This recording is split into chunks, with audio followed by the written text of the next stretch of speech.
Hello guys, good morning. এখন বাজে ঘড়ির কাঁটায় 10:26। তো আজকে আমাদের দীঘাতে লাস্ট ডে, তার জন্য একটু মনটা খারাপ হচ্ছে যে ভালো লাগছে না। যতই হোক এতগুলো দিন একসাথে দুজনে একসাথে ভালোভাবে কাটালাম। একটু মনটা কোথাও না কোথাও খারাপ হচ্ছে যে এবারে আবার বাড়ি, কিন্তু আবার কোথাও না কোথাও একটু আনন্দ লাগছে যে 2-3 দিন পর আবার নিজের বাড়িতে যাব। আমরা যে যেখানেই থাকি না কেন, নিজের বাড়ি একটা আলাদাই রিল্যাক্সেশন ফিল করায়। তো যাই হোক, আমাদের বাস এখনও আসেনি। 10:40-এর বাস আছে। আমরা 10:40-এ ফাইনালি দীঘাকে বাই বাই করবো। তো এখন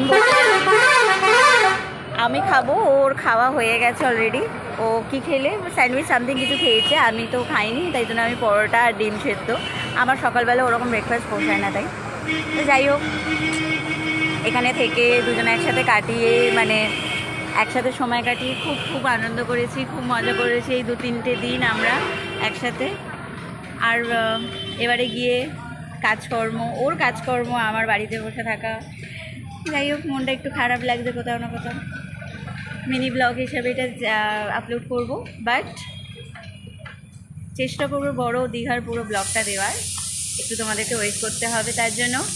চলো টাটা, আমি খেয়ে নিই, খাওয়ার এসে গেছে।